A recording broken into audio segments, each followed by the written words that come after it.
यदि वो दोबारा चुनकर आते हैं तो निश्चित राम मंदिर बना देते। But Rajiv Gandhi did not take any interest at all. आधा रास्ता तो उन्होंने बना दी थी, शिलान्यास की थी। As his prime ministership was concerned, the matter ended there.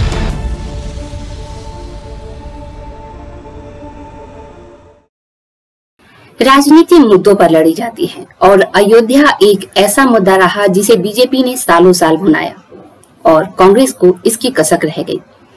वैसे अब अयोध्या में भगवान श्री राम के मंदिर की आधारशिला रखी जा चुकी है, लेकिन लगता नहीं है कि आने वाले वक्त में सियासत कम होगी।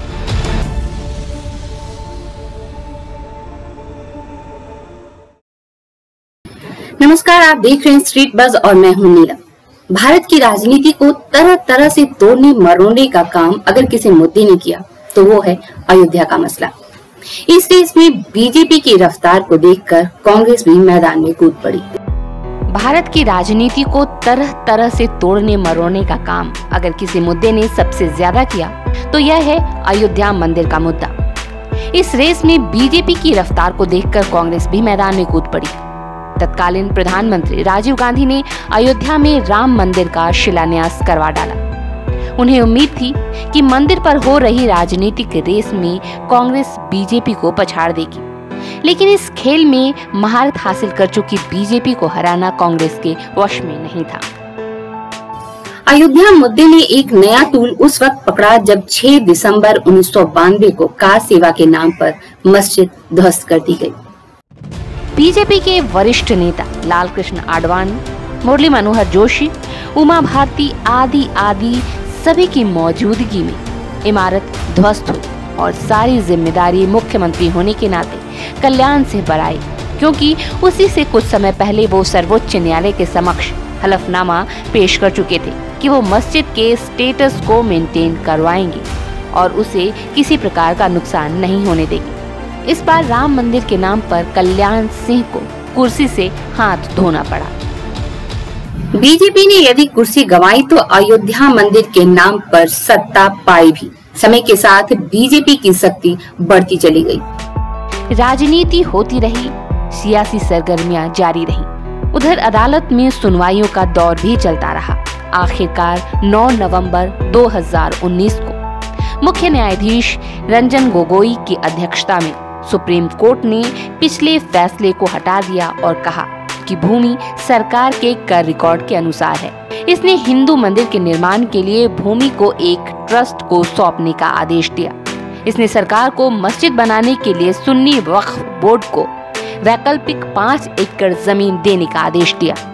6 अगस्त से 16 अक्टूबर तक इस मामले पर 40 दिन सुनवाई के बाद सुप्रीम कोर्ट ने अपना फैसला सुरक्षित रख लिया था, जिसके बाद 9 नवंबर को 45 मिनट तक पढ़े गए 1045 पन्नों के फैसले ने देश के इतिहास के सबसे अहम और 1 सदी से ज्यादा पुराने विवाद का अंत कर दिया।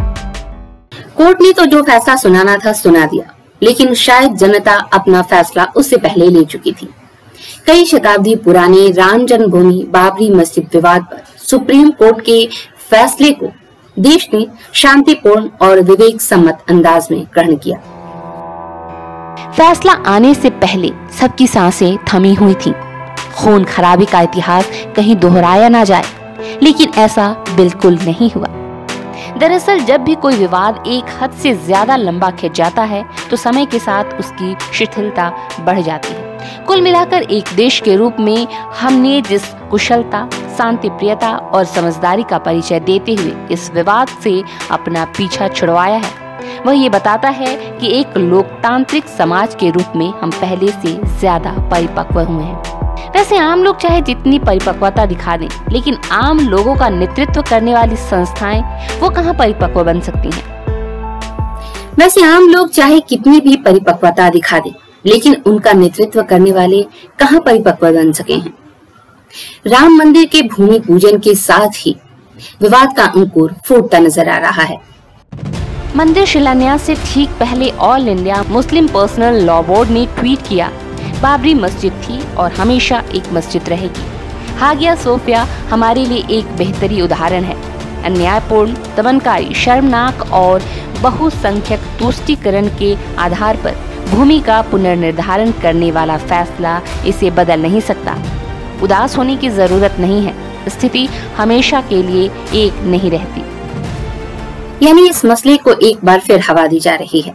हमने पहले ही कहा था कि राजनीति मुद्दों पर लड़ी जाती है और अयोध्या हमेशा से इसके केंद्र में रहा। अब नए सिरे से इसे मुद्दा बनाने की एक तरफ कोशिश होगी तो वहीं इसके साथ सियासत की सीढ़ियां चढ़ने वाले आने वाले कुछ वक्त तक इसका फायदा उठाएंगे।